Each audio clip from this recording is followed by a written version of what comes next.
The great glass auditorium of Kingsley School of Business had never held a silence like this one. 400 people sat frozen beneath the words etched in steel above the stage. Merit before means, and not one of them dared to move. On the stage, under a spotlight meant for a champion, Arav Malhotra stood holding the Founder's Cup, a heavy crystal thing shaped like a rising arrow. His hands were slick. The trophy trembled against his monogrammed cufflinks. A few feet away stood a young man in a plain navy hoodie and secondhand sneakers, the one the whole cohort had spent a year calling the driver's kid. He wasn't shouting. His face was almost gentle. He simply held out one hand, palm up, and said 7 words that would take Arav Malhotra's entire world apart. Give the cup to the people who earned it.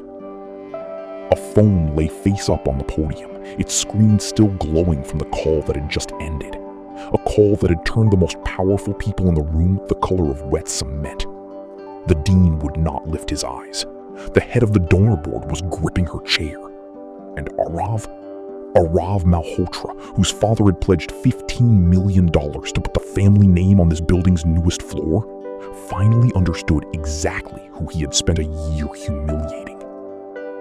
To understand how a scholarship student in a $10 hoodie brought a tycoon's son to his knees in front of the entire school, and why every important adult in that auditorium had gone pale, we have to go back. Back to a gray morning in a parking circle, a black town car, and the first cruel thing Arav Malhotra ever said about a man he thought was nobody. The town car smelled of pine air freshener and old leather, and Danny Bello loved riding in the front seat of it more than any car he would ever own. His father drove it. Joe Bello had driven cars for other people for 26 years. Airport runs at 4 in the morning, corporate accounts, weddings, funerals, the occasional celebrity who tipped in insults. He was a broad, unhurried man with gray at his temples and a habit of thanking toll booth workers by name. He kept a roll of butterrum candies in the console and a photograph of his late wife clipped to the visor, and he had never once, in his son's entire life, complained about the work. A man who gets people home safe, he liked to say, is doing something that matters. When the car pulled up at the bottom of the long drive that led to Kingsley School of Business, Danny got out with a canvas duffel and looked up at the place that had, in a way no one on that campus could have guessed, defined his family for the last decade. Glass and pale stone, a bell that rang the hour from a tower older than the country stock exchange, a wall of bronze donor plaques by the entrance, polished every morning. Because Danny Bello was not really the scholarship transfer his file said he was. His full name was Daniel Bello, and he was the only child and sole heir of Ada Bello, the woman who, starting with a single storefront career college and a secondhand copier, had built Meridian Education Group into one of the largest and most respected private education companies in the country. 10 years ago, Meridian had quietly acquired a proud, cash-strapped, coasting old institution called Kingsley and poured a fortune into saving it. The endowment that ran Kingsley, the land it stood on, the board that governed it, all of it rolled up in the end to Meridian. And Meridian, since Ada Bello's death 2 years earlier, rolled up to a trust with exactly one beneficiary. Danny had been at his mother's bedside near the end. Ada Bello, who had come to this country with one suitcase and an accent people used against her, who had been underestimated in every boardroom she ever walked into and had bought most of those boardrooms anyway, had held her son's hand and asked him for one thing. "Before you ever take my seat on that board," she'd said, her voice thin, but her eyes still sharp enough to cut, "go be a student there. A real one, not the owner's son. No name, no car, no soft landing. Walk in the same door as the kid who's terrified he doesn't belong, and find out how my school treats the people who can do nothing for it. That will tell you the only thing worth knowing, whether the place still deserves to exist." Ada had built Meridian on a single conviction, one she'd earned the hard way, that talent is spread evenly across the world, but opportunity is not, and that the entire point of a great school is to close that gap, not to sell a velvet rope to people who were born on the right side of it. Near the end, what frightened her was not dying. It was a folder on her nightstand. Quiet reports that Kingsley was drifting back toward the thing she'd rescued it from. Admissions favors for big families, prizes that flowed toward money, a faculty slowly being taught to laugh a half-second too long at the right people's jokes. "I saved a ladder once," she told him. "Promise me you'll find out if it's still a ladder, or if it's turned back into a wall. Not from a memo, from the bottom of it." So Danny promised, and he meant it. What he had not expected was how much he would come to love the view from the bottom. The exhausted, funny, decent people who lived there. Not one of whom had the faintest idea that the quiet kid who took the late bus and skipped meals to save money could have bought the building they were standing in. He enrolled under an arrangement Meridian's lawyers built to be boring. Danny Cole, scholarship transfer, small town 2 states away, father listed as self-employed driver, which was, after all, completely true. He took a shared room in the cheapest dorm. He wore the same rotation of hoodies. He let people assume what they assumed. And for 1 full year, not a single soul at Kingsley, not the dean, not his professors, not the young man about to make his life miserable, knew who he was. That young man announced himself, as he always did, with noise. A matte black sports coupe came howling up the no parking crescent in front of the main hall and stopped at an angle across the striped zone reserved for the shuttle that carried students with disabilities. The window slid down. Heir of Malhotra looked out from behind sunglasses that probably cost more than Danny's semester of books, scanned the sidewalk, and snapped his fingers at the nearest body, which happened to be Danny. "Bags. Trunk. Don't scratch the paint," Heir said, popping the trunk without looking at him. "And be quick. I've got a welcome brunch." Danny glanced at the trunk, then at Heir. "I don't work here," he said mildly. "And you're parked in the accessibility lane. The shuttle needs it." Heir lowered the sunglasses. He took in the hoodie, the duffel, the worn sneakers, and a slow, pleased smile spread across his face. The smile of someone who has just spotted a way to be entertained. "Oh, you're one of the aid kids," he said. "The scholarship said. Relax, I'm not going to bite. I'm just used to a certain standard of help." A couple of his friends had drifted over, drawn to the show. "Where are you even from?" "Small town. You wouldn't know it." Arav swung his bag over his shoulder and left the car diagonally across the lane for someone else to deal with. Word of advice, since we're going to be classmates, Kingsley's a serious place. People come here to network with people who matter. He walked off toward the brunch, and his friends laughed the exact amount he wanted them to. Danny didn't answer. He simply walked over, and because a girl in a wheelchair was already waiting at the curb for the blocked shuttle, he found campus security, quietly got the coupe moved, and held the door of the shuttle himself. It was the quiet of it that would, in time, drive Arav Malhotra to distraction. The kid never rose to the bait, and Arav had built his whole life out of bait. Inside the atrium, a slight young man was struggling to feed a stubborn vending machine, feeding it the same crumpled dollar 4 times while it spat the bill back at him. Marcus Bishop was 18, first in his family to make it past high school, and so nervous in this building that he developed a habit of apologizing to furniture. He had a mind like a bank vault. He could hold 6 columns of numbers in his head and find the error in all of them, and absolutely no idea that anyone might value that because no one ever had.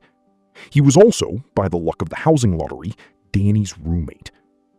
Danny came up beside him, took the ruined dollar, smoothed it flat against the wall with the edge of his student ID, and fed it in. It went. The machine thumped out a granola bar. "Trick is the wall," Danny said, handing it over. "You, Marcus? We're in 214. I'm Danny." Yeah. Sorry. Thanks. Marcus clutched the granola bar like it might be revoked. I keep thinking they're going to check my file and realize they let in the wrong person. They won't, Danny said. And if they ever do, we'll tell them they're lucky to have you. You did the SAT math section in, 20 minutes? Marcus blinked. How did you... You left it on your desk. Danny grinned. 20 minutes and a perfect score. 10. If you ever want to run case prep, the back of that bus is the best study hall on this campus. Marcus laughed, startled, like a boy who hadn't expected to laugh today, and something in his shoulders came down an inch. He had no way of knowing that the roommate who just smoothed his dollar bill against a wall was the one person on campus with the power to make sure no one ever revoked anything from him again. And Danny had no way of knowing yet how much that friendship would cost, or how much it would be worth. The person who was kindest to Danny in those first weeks was the one with the least reason to bother. Her name was Rosa, and she ran the grill at the dining hall's late window, the one that stayed open for the students who worked jobs and came to eat when everyone else was asleep. She'd clocked Danny in the first week, a kid who ordered the cheapest thing and made it last, and started accidentally overportioning his plate, sliding an extra scoop across the counter with a look that dared him to argue. "You're too skinny to run a startup," she told him. "Founders eat. Sit." She didn't know she was force-feeding the owner's son. That was precisely why it counted. All of it. Rosa's extra scoop, Marcus's stunned laugh, the girl in the wheelchair who thanked him twice, went into a ledger Danny kept without quite meaning to. His mother had taught him to watch how people treated the ones who couldn't repay them. It was, she'd said, the only reliable test of character ever invented, and the world was full of people failing it in expensive shoes. He was about to watch one of them fail it spectacularly. To understand how much room the world makes for a young man like Orav Malhotra, you only had to watch a lecture hall rearrange itself around him. Seats were saved. Group projects fought to recruit him, not for what he'd contribute, but for the internships his father's contacts could conjure. Professors who should have known better accepted his late work with a smile. His father, Vikram Malhotra, had built a telecom and real estate fortune and had recently pledged $15 million to build the Malhotra trading floor, a glittering simulated markets lab on Kingsley's top level. Arav wore that pledge like a title. He genuinely believed the rules were a tax that other, smaller people paid. And for a while, he treated Danny like a mascot he could kick. It sharpened into something meaner the day the cohort learned about the Founders Cup. The Founders Cup was the thing serious Kingsley students organized their whole year around. Teams of two built a real startup from nothing, product, model, live pitch, and defended it before a panel of the school's most powerful alumni and a syndicate of venture investors. The winner took a substantial seed investment, a coveted spot in the school's incubator, and, the part that changed lives, guaranteed meetings with every fund in Kingsley's partner network. For a kid with money, it was a nice line on a resume. For a kid like Marcus, it was the whole ballgame. Danny and Marcus entered as a team. 10bus was a thing Danny had been quietly designing in his head for years, a platform called OpenLane. It was a fair dispatch cooperative for independent drivers, the airport guys, the medical transport vans, the late shift car service drivers like his father, who were being ground down by predatory apps that took 40 cents of every dollar and treated them like disposable parts. OpenLane pooled their dispatch, cut the fees to almost nothing, and let the drivers own the network they were building. Marcus built the matching engine and the unit economics. They were airtight. Danny built the product and knew the world it served down to the smell of pine air freshener. It was good. It was theirs. And it was, quietly, the best project in the cohort. Arav entered too, with a partner who did the work while Arav did the talking, and a fintech idea that was mostly a logo. He assumed he would win. He always had. Then he found out the aid kids were the favorites, and the cruelty began in earnest. It started small, the way it always does. Arav took to calling Danny Uber in the hallway, loudly, to see who would laugh. He rerouted a group email so Danny missed a case study meeting, then reported him to the professor as unreliable.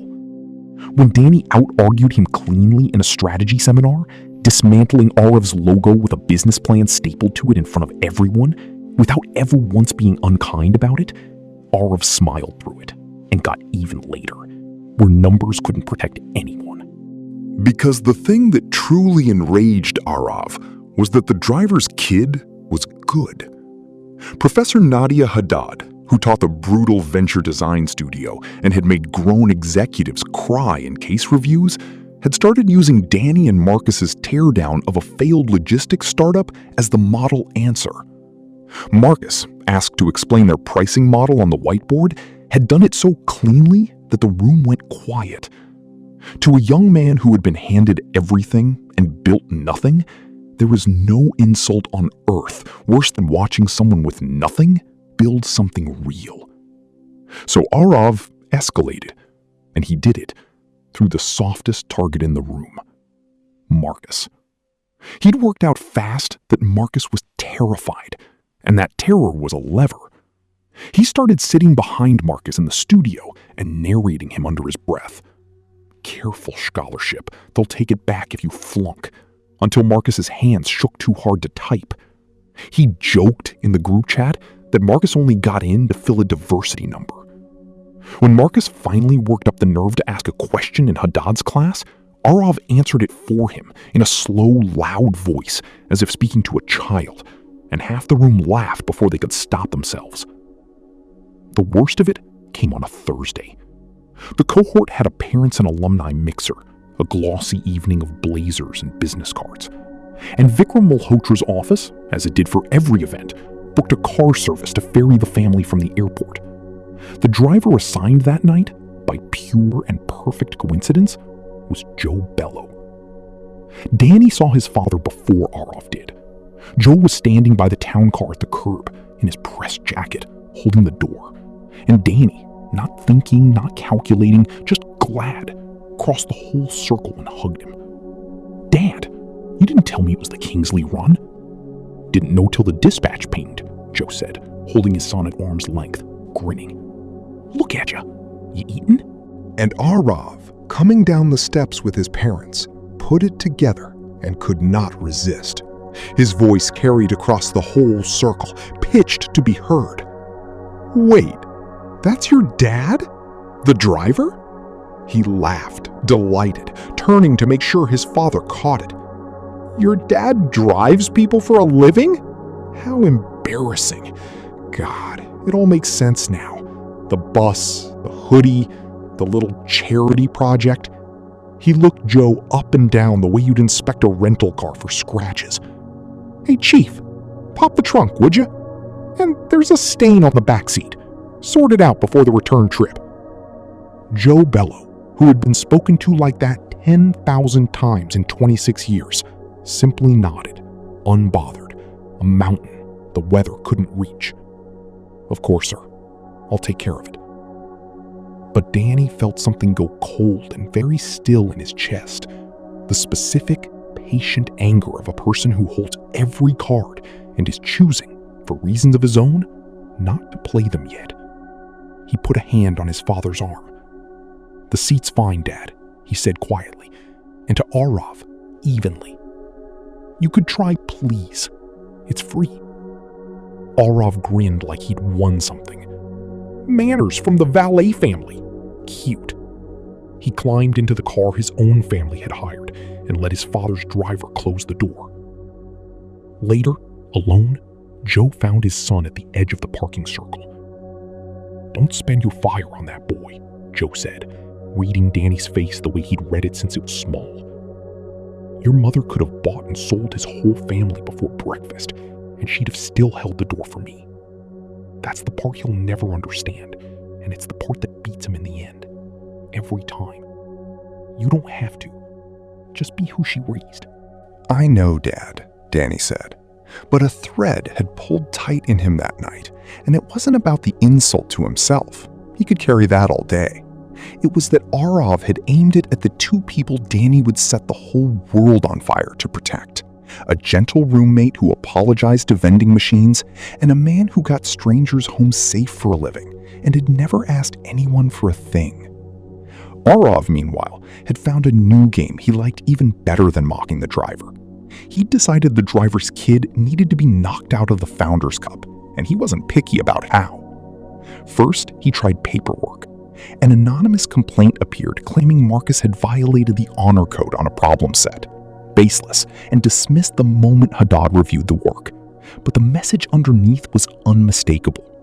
I can make you spend every week here defending your right to be here. It was the one weapon that genuinely frightened a scholarship kid, and Arov had found it by instinct, the way a shark finds blood. When that didn't break them, he went to the cafe and did the thing with the money, cutting the line where Danny was buying a $2 coffee, accidentally knocking it down the front of Danny's one good shirt, then peeling a $100 bill off a roll and dropping it on the counter. For the dry cleaning, Arov said. "Oh, do you people dry clean, or is that a sink situation?" His friends howled. But the student working the register, a sharp-eyed sophomore named Zoe Tran, pushed the 100 right back across the counter. "His coffee's on me," she said. "Yours is full price. We don't take blood money at this register."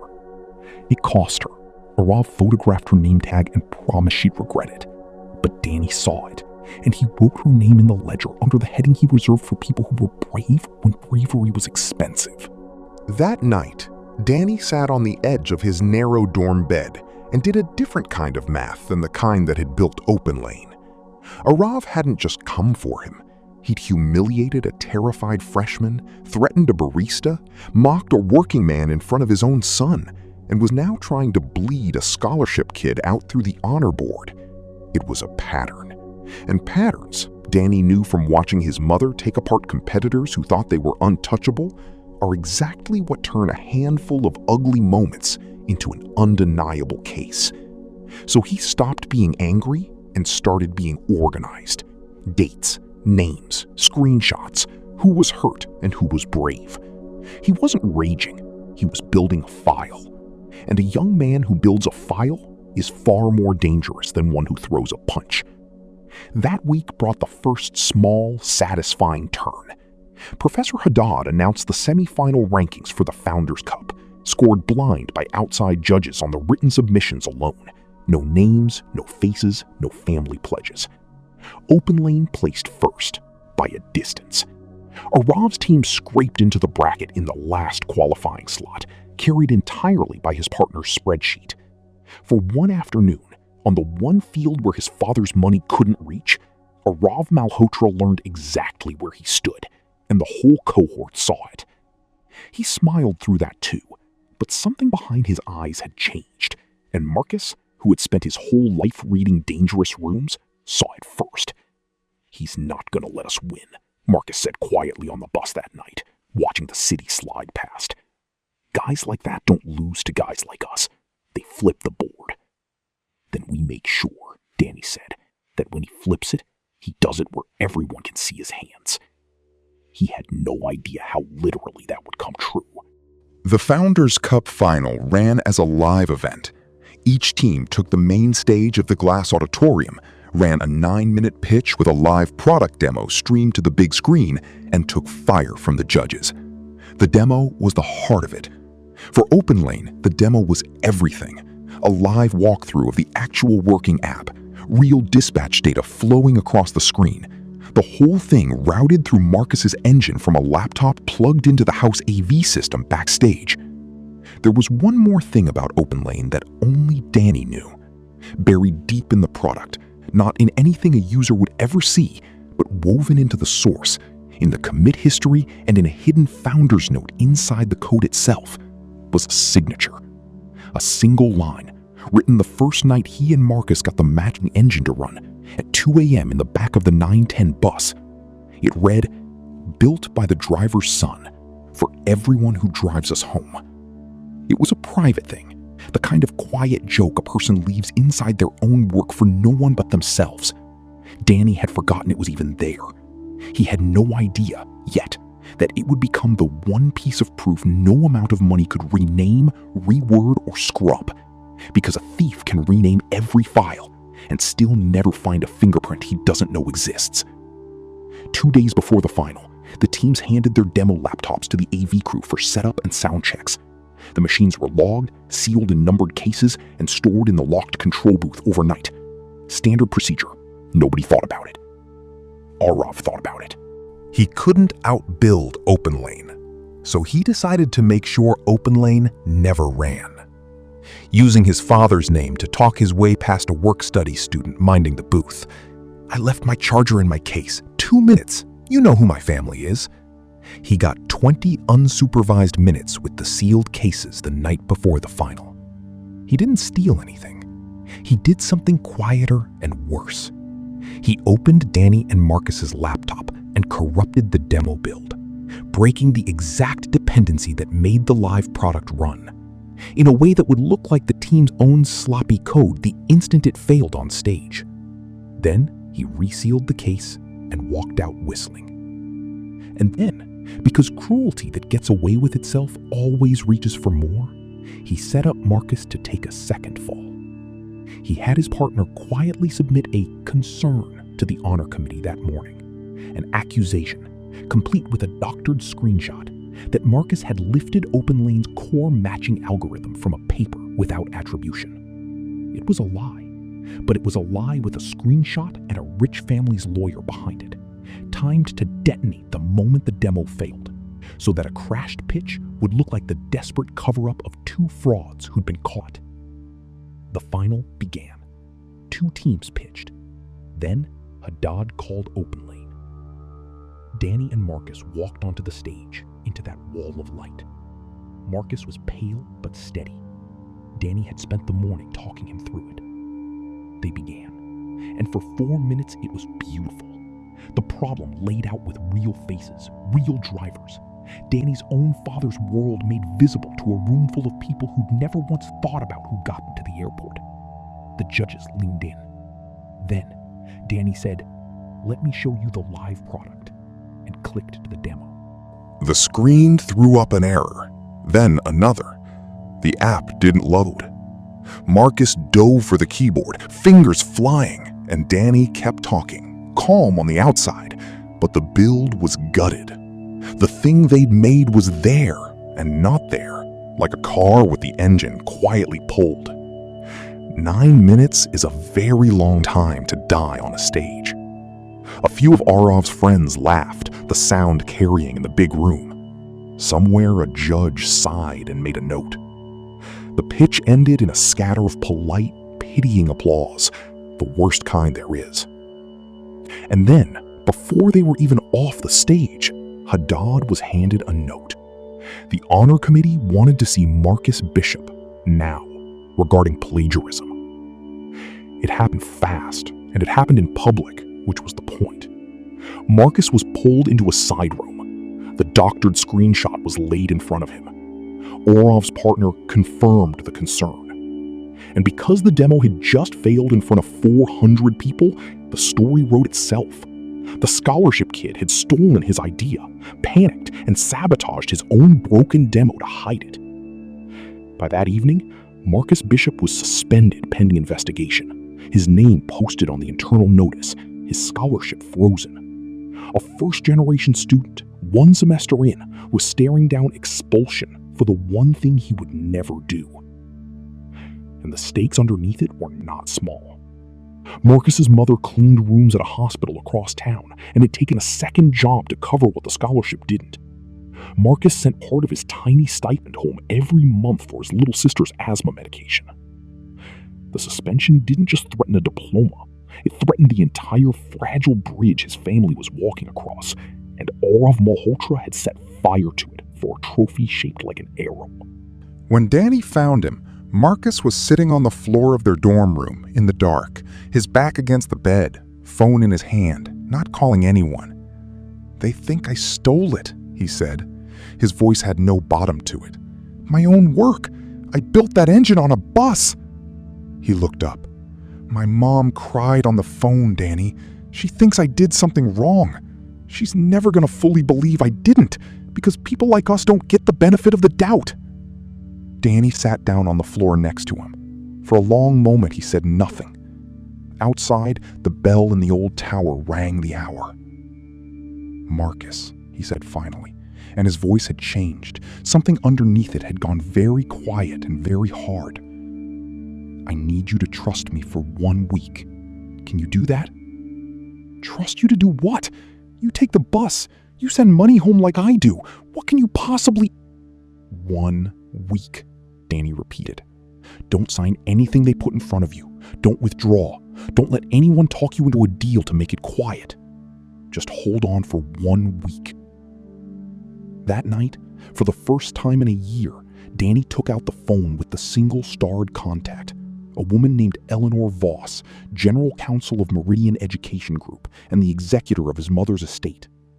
He sat on the edge of his bed and looked at her name for a long time and thought about the promise he'd made a dying woman. Stay a student until you graduate. Then he thought about a broken demo, a doctored screenshot, and a boy on the floor in the dark whose little sister needed her medicine. Mom, he thought, I think this is exactly what you sent me here to find, and I think you'd want me to end it. He pressed coal. Eleanor Voss had been Ada Bellows' lawyer for 19 years, had negotiated the acquisition of Kingsley itself, and had not raised her voice since a deposition in the previous decade. When her phone lit up at midnight with the name Daniel, she was awake and sitting up before the second ring. Tell me you're safe, she said. I'm fine, Danny said. He told her all of it. The parking lane, the car, the cafe, the honor board complaints, and finally, the sabotaged demo, and the roommate suspended for a theft he didn't commit. Eleanor listened without interrupting, the way his mother used to. When he finished, there was a silence on the line. Your mother, Eleanor said at last, spent $40 million and 10 years to find out whether that school had a spine. It seems you found out for free. So I'm going to ask you the only question that matters, Daniel. Do you want to be angry, or do you want to win? So completely that it can never be reversed, and no one it touches ever has to fight it again. I want to win, Danny said. Cleanly, in daylight, in front of everyone. Then we don't make a scene, Eleanor said, and he could hear his mother smile in her voice. We build the record until it's too heavy to lift. We move quietly, and when the moment comes, we let them make the scene, for us.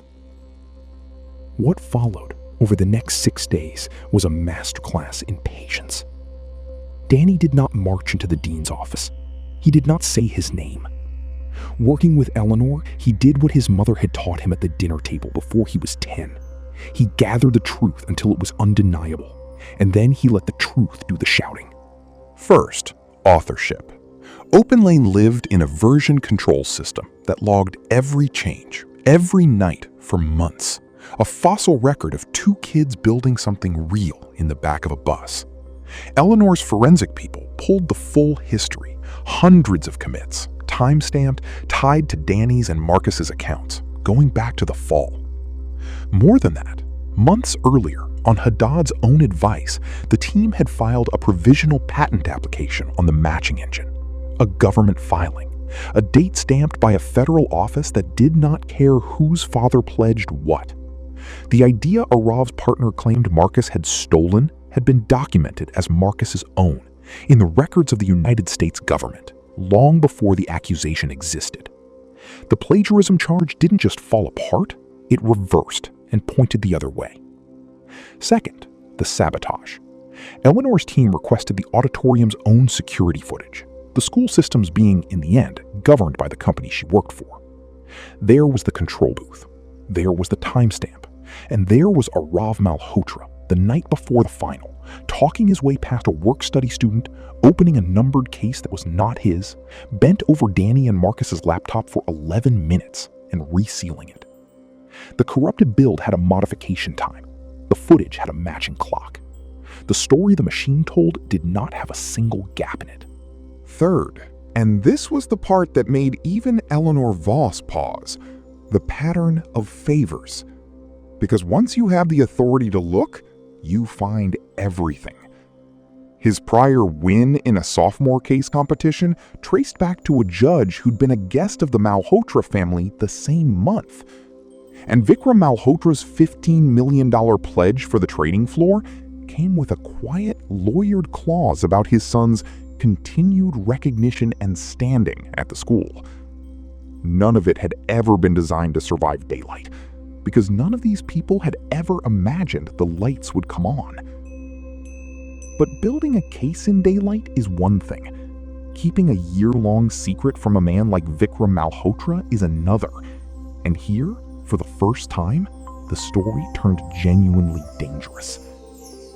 Because the moment the Malhotras' lawyers caught wind that a scholarship kid's complaint and a suspended roommate's appeal were suddenly being handled by serious outside counsel, they did what powerful families do when the ground shifts. They went hunting. Vikram put an investigator on everyone causing trouble, which meant, inevitably, on Danny Cole. For 3 days, Danny felt the walls tighten. A man in a parked car photographed him at the bus stop. Someone called the dining hall asking about the Cole kid. Who are his people? A request went to the registrar on convincing letterhead for Danny Cole's full aid file and hometown records. If the investigator pulled that thread hard enough, the whole disguise could unravel before the board could seat him. And Arav's lawyers would flip the entire story into a tale of a spoiled heir who'd catfished a poor student for sport. Danny called Eleanor at midnight. They're digging. If they learn who I am before this is official, they'll say I engineered all of it, that Marcus was my prop. I need to stay invisible 3 more days. Then they'll find precisely the boring, airtight nobody we built for them, Eleanor said. Quietly and lawfully, Meridian's people made sure every thread the investigator pulled ran into sealed scholarship trusts and dead-end records, all real, all impenetrable. The man in the car turned up a broke transfer student with a driver father and nothing else, and reported back that Danny Cole was exactly what he seemed. Reassured his son's tormentor was a nobody, Vikram called off the hunt. It was the last comfortable night he would have. Meanwhile, Arav made the mistake that sharpened the whole blade. Nervous that the appeal wasn't dying the way it should, he decided to lock down a witness, and he chose Zoe Tran, the sophomore from the cafe, because she'd been backstage as a volunteer and had, in fact, seen him near the control booth that night. He cornered her outside the library and offered her real money, enough to erase a year of her own aid, to sign a statement saying she'd seen Marcus tampering with the laptop. "You're smart," he told her. "Smart people pick the winning side early." For one long moment, Zoe thought about her tuition, her family, everything she was afraid to lose. Then she thought about a $100 bill she'd pushed back across a counter, and a boy who'd said, "We don't take blood money at this register." "No," she said. Her voice shook, but she said it. "You want to know the difference between you and them? They were decent to me when I was nobody. You're only interested in me now that I'm useful. I'm not for sale." She walked away on legs that barely held her. And then, because courage grows the instant you use it, she went straight to Professor Haddad and repeated all of it, including what she'd actually seen at the booth. Haddad wrote it down, dated it, and signed as witness. That was Arav's fatal error. He had sabotaged a demo and framed a boy. Now he had attempted to buy false testimony in front of a witness brave enough to report it and a professor willing to record it. The record had grown its sharpest edge, and Arav himself had handed it over. The emotional low came on the 5th day. Marcus's mother, frightened by the suspension letter and its talk of restitution, had been contacted by someone suggesting the family could make the whole thing quietly go away if Marcus simply admitted fault and withdrew. Exhausted, terrified of the debt, she'd begun to think it was the only way. Marcus called Danny from the stairwell, hollow. "Maybe I just sign it, man. Maybe I take the deal and go home and this stops costing my mom sleep. You keep saying wait, but waiting is a rich person's move. People like us don't have a week to spare." Danny stood at his window, looking at the tower on the hill, and made himself say the hardest sentence in the plan. "One more day, Marcus. Give me one more day, and then I promise you, You and your mom will never have to wait on anyone's mercy again. The next morning, an ally he hadn't asked for stepped up. Professor Nadia Haddad, who had been quietly sick over the whole thing, found Danny in the empty studio and set a folder on the desk. That's every draft, every commit summary, every piece of feedback I gave your team since October, dated in my own hand, she said. And my written statement that the open lane engine is Marcus Bishop's work. I watched him build it. I let a family with a checkbook make me hesitate for exactly 1 day, and I have hated myself for every hour of it. She squared her shoulders. Whatever you're planning, I'll stand up and say all of it, in front of the dean, the donors, whoever. On the record. Danny shook her hand. The pieces were nearly all in place. The commit history, the federal patent stamp, the booth footage, the bribe witnessed and signed, the admissions email, the rigged sophomore prize, the pledge with the ugly clause. A brave sophomore, a brave professor, and one arrogant young man who had spent a year loudly insisting his family basically owned the place and was, in 3 days, going to say it into a microphone in front of everyone at the exact moment he discovered he was standing in a building the driver's son owned. There was one last piece. On the 6th night, Eleanor called back. "It's done," she said. "The Meridian Board convened this afternoon. Given documented misconduct at a wholly owned institution, the admissions fraud, the sabotage, the retaliation against a student who told the truth, and per your mother's trust, control passes to you on your 21st birthday, which the trust accelerates upon your written request as sole heir." A pause. "That request is signed, Daniel. The board will be waiting on the line tomorrow at noon, during the Founders Cup final, to formally seat the new chairman of Meridian Education Group." Her voice warmed. "Your mother would be unbearably proud. Wear something she'd have liked. And Daniel, bring your father. He should be in that room." Danny hung up and walked to the window of his little dorm room and looked out at the tower on the hill glowing against the dark. Tomorrow it would ring at noon, and this time the whole school would learn who the driver's son really was. The morning of the Founders Cup final, the glass auditorium of Kingsley gleamed like a showroom. Beneath the steel motto, "Merit before means," 400 seats filled with students, faculty, alumni, and press. On the stage sat the judges' table, and on a lit pedestal, the crystal Founders Cup.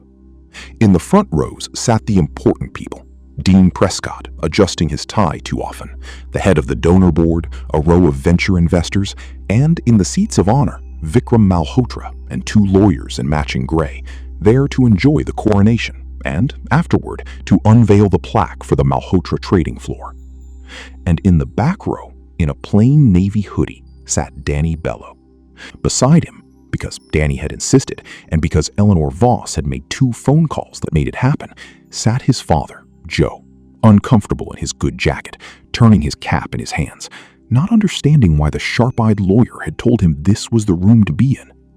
And beside Joe sat Marcus, still officially suspended, brought in through a side door, jaw tight, not knowing why Danny had begged him to come watch the thing that had broken him. The final resumed. Because Open Lane's demo had failed, the team had been scored near the bottom, and Arev's FinTech with a logo had, with a friendly judge and a dead favorite, been named the winner. Dean Prescott took the microphone and beamed. "It is my privilege to award this year's Founders Cup to a young man who represents the ambition of this school, Mr. Arev Malhotra." Applause. Arev rose, buttoned his blazer, and strode to the stage like it had been built for him. He lifted the crystal cup, turned to the room, and could not resist. He never could. "Thank you," Arev said. "You know, people love to talk about hard work." A ripple of uneasy laughter. His eyes found the back row. "My father is putting a $15 million trading floor on top of this building. My family basically funds this place. So really, this was always going to end this way." He smiled straight at Danny. And at exactly that moment, the tower bell began to ring noon. On the 12th stroke, the doors at the back of the auditorium opened, and a woman in an impeccable charcoal suit walked in, flanked by two people carrying document cases. Eleanor Voss did not hurry. She came straight down the center aisle, and something in the absolute certainty of her walk made the room go quiet. She stopped before the stage, turned to the dean, and spoke in a voice that reached every corner. "Dean Prescott, forgive the interruption. My name is Eleanor Voss. I am General Counsel of Meridian Education Group and executor of the estate of the late Ada Bello." She set a phone on the podium and pressed a button. "The full board of Meridian, the company that owns this school, is on the line. There is an announcement that will not wait." A voice filled the silent room. "This is Board Chair Pro Temporal Grace Adeyemi. As of noon today, per the trust of our founder Ada Bello, control of Meridian Education Group, and with it the ownership and governance of Kingsley School of Business, passes to her sole heir. Would the incoming chairman please come forward so the board may formally seat him?" Vikram Malhotra's lawyers stopped checking their watches, and in the back row, the young man in the navy hoodie stood up. Every head turned. Arav, still on the stage, still gripping the cup, laughed. A thin, confused sound. "What is this? He takes the bus." Danny walked down the aisle. He did not hurry either. He passed Vikram Malhotra, who was staring at him with dawning horror, and he stopped for just a moment beside his father and put a hand on Joe's shoulder, and the whole room watched the owner's heir stand with the driver. Then he climbed the 3 steps, walked to the podium, and leaned toward the phone. "I'm here," he said. "Daniel Bello. I accept." "The board so recognizes Chairman Bello," said the voice, and the whole room turned the color of ash. Eleanor stepped forward, and with the unbothered precision of a woman who had done this before, laid a single business card on the podium and slid it toward Arav. Heavy stock, clean type. Daniel Bello, Chairman, Meridian Education Group. Beside it, she set a slim bound contract, its cover page visible to the front rows, and a heartbeat later, projected up onto the big screen where Arav's victory slides should have been, the acquisition agreement, 10 years old, by which Meridian Education Group had purchased Kingsley School of Business in full. Arav's own words hung in the air over the document he was now reading. "My family basically funds this place." Danny turned to him.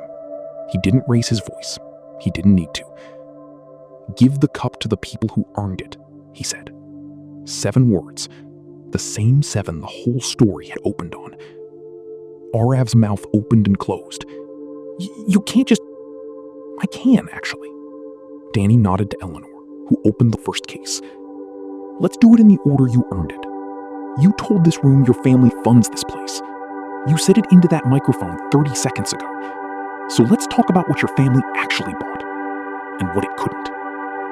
He laid it out, 1 page at a time, calm as a surgeon, and the big screen carried every document to 400 people at once, so that no one would ever have to take anyone's word for anything. "This is the version history of Open Lane," Danny said, and the screen filled with a dense column of timestamps scrolling back through the fall. Hundreds of commits, night after night, from 2 accounts. Built over 5 months by me and Marcus Bishop, most of it after 9 at night in the back of a city bus. And this, the screen split, is the provisional patent application on the matching engine, filed with the federal government in October, naming Marcus as inventor. He let it land. Marcus Bishop didn't plagiarize anything. A sound moved through the crowd. In the side row, Marcus had both hands over his mouth. "But you asked how I could prove Open Lane is ours," Danny went on. "And here's the part you could never have planned for, Arav. You corrupted our demo. You broke it so cleanly it looked like our own bad code." The screen changed. "You just didn't know that I sign my work. The first night we got that engine running, I hit a line inside the source. A fingerprint buried where no user would ever see it. It's still there, in the build you sabotaged, exactly where I left it, because you never understood the thing well enough to find it. A single highlighted line glowed on the screen for the whole room to read. Built by the driver's son, for everyone who drives us home. You couldn't even break it well enough to erase that it was mine. Professor Haddad stood up in the second row. I can confirm every word, she said, her voice ringing. 8 months of dated drafts. The work is theirs. I'll swear to it anywhere. Next, Danny said. The demo didn't fail. It was killed. The screen plated, silent, time-stamped. The control booth, the night before the final. Arav talking his way past a work-study student, opening a sealed case that wasn't his, bent over a laptop for 11 minutes. That's you. That's our machine. That's the exact window the sabotage was written into the build. You didn't beat OpenLane. You unplugged it and called it weak. The murmur in the room had turned into something lower and uglier. The sound of 400 people changing their minds about a person all at once. Then you framed Marcus for it, Danny said, to make a crime look like a confession. And when you got nervous, you offered a student named Zoe Tran enough money to erase a year of her aid if she'd sign a lie that she saw Marcus at that booth instead of you. In the crowd, Zoe stood, pale and steady, and nodded once. She said no. Then she reported it, and Professor Haddad witnessed and dated her account. Danny set the signed page down with the rest. Do you understand what that is, Arav? That's not a bad look. Attempting to buy false testimony is a crime. You didn't just cheat. You tried to purchase a poor kid's integrity, and it turned out she had more of it than your family's entire pledge.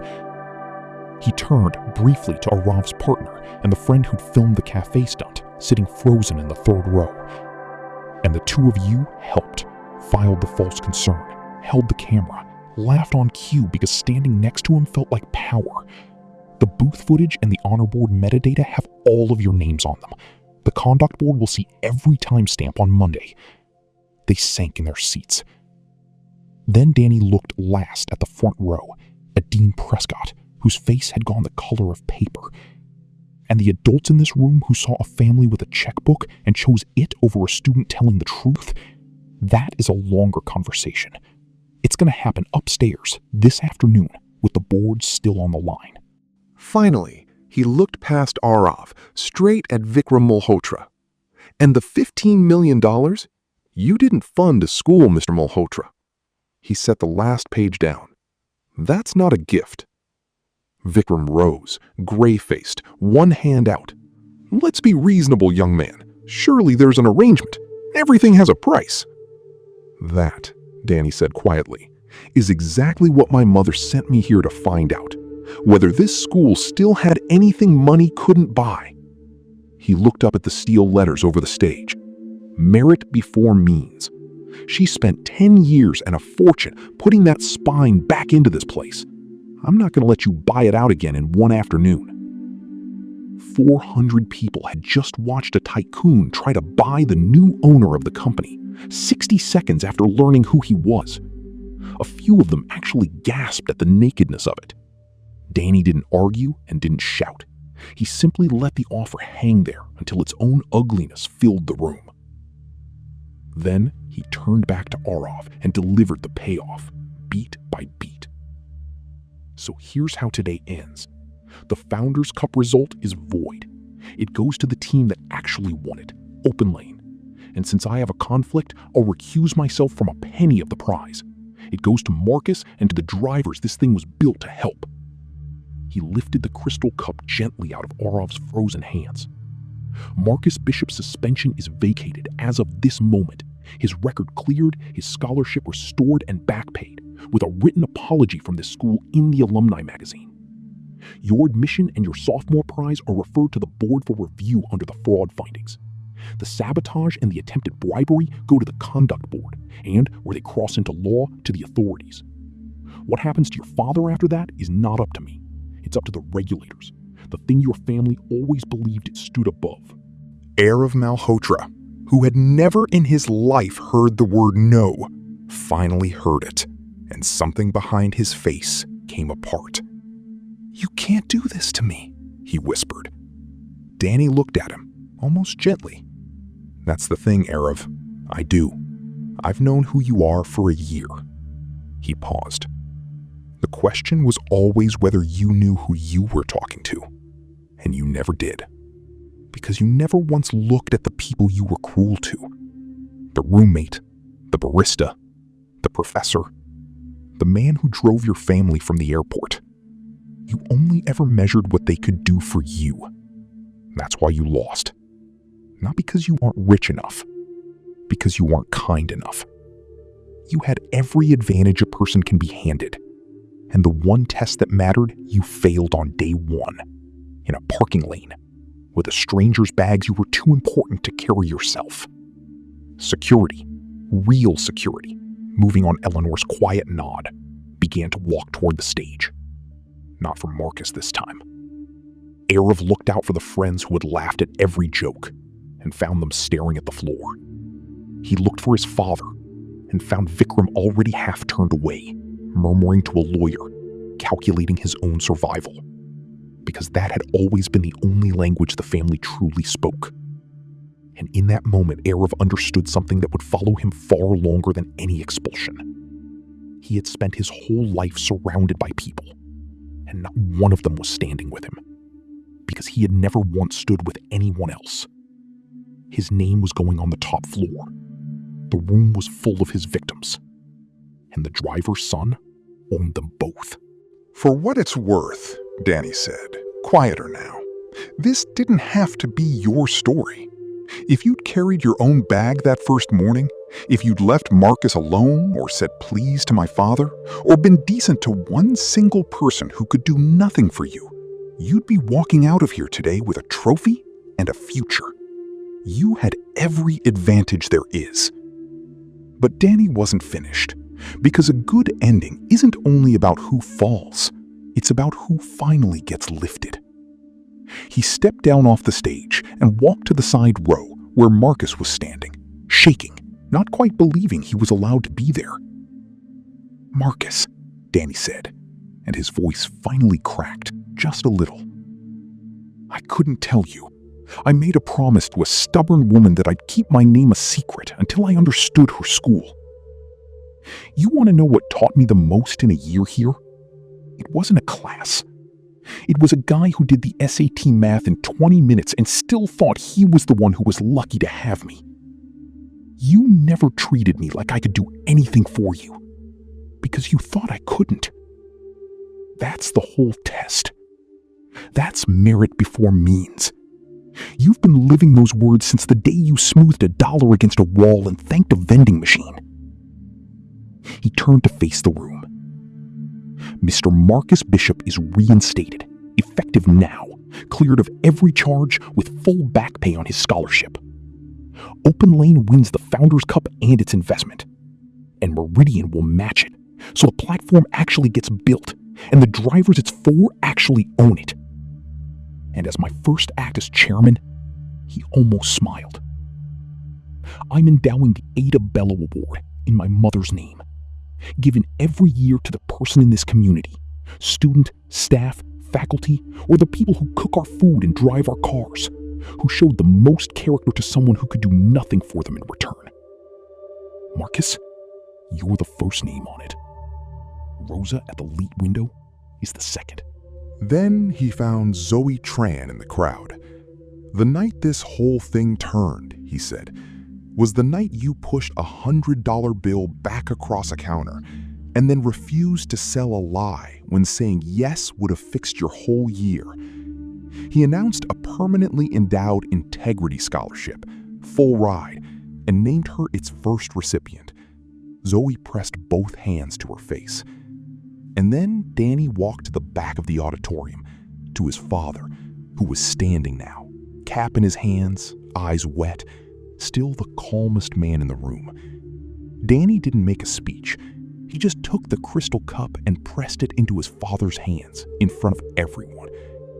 "This is yours too, Dad," he said. "It's your world we built it for. You got 1,000 strangers home safe and never once asked for credit. She married the kindest man she ever met, and she was right." He turned to the room. "For the record, the man some of you watched get ordered to pop a trunk last week is Joe Bello. He's the widower of the woman who saved this school. He could have spent the last 2 years being called sir in a corner office. He'd rather drive people home. If you want to know what character looks like, it's not on this stage. It's the guy holding the door." The auditorium came apart. 400 people on their feet, students crying, alumni clapping, Rosa from the late window whistling through her fingers, Professor Haddad grinning like a woman who'd found her nerve and meant to keep it. Marcus and Danny stood in the middle of it, 2 kids who'd built something true in the back of a bus, and neither of them said anything because they didn't need to. At the edges of the room, quietly, Vikram Malhotra and his lawyers were escorted out one door. Aurav went out another, no longer a prince, just a young man who'd never been told no and had now been told it by an entire school at once.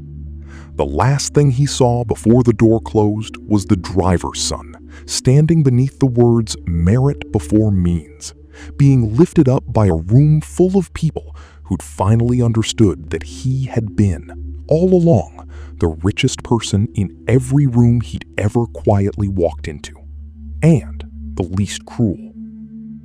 In the weeks that followed, though the video only ever captures that one morning, everything rolled out just as Danny had promised. Marcus's record was wiped clean, his scholarship restored and back paid.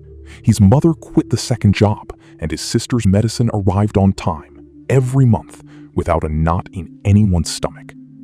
Open Lane was built for real, and the first drivers to own a piece of it were the airport regulars Joe Bello had shared a coffee urn with for 20 years. Aurav's fraudulently smoothed admission was rescinded. His father's pledge became the opening exhibit in a regulatory inquiry into donations for favors, and the Malhotra trading floor was never built. The top floor became, at Danny's direction, a free late-night study hall named for a professor's mentor, open to every scholarship kid who was afraid the school would one day realize it had let in the wrong person. Dean Prescott resigned before he could be removed, and the driver's son took his seat on the board. But he kept riding the 910 bus because that, his mother had taught him, was where you found out the truth about everything. Aurav Malhotra had a father who owned half a skyline and a name headed for the top floor of a business school. Joe Bello had a town car, a roll of butter rum candies, and 26 years of getting strangers home safe. Only one of them still had their dignity when the tower bell rang noon. So here's the question I want you to answer in the comments. Was Danny right to stay hidden for a whole year?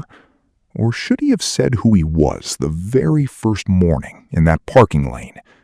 Tell me below, and be honest, because we've all been tempted to measure someone by their job or their shoes at least once.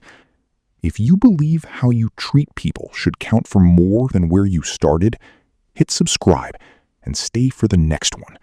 The scholarship boy a room full of aristocrats tried to expel from their centuries-old boarding school, who turned out to be the anonymous examiner deciding whether the school survived at all. You won't believe how that one ends.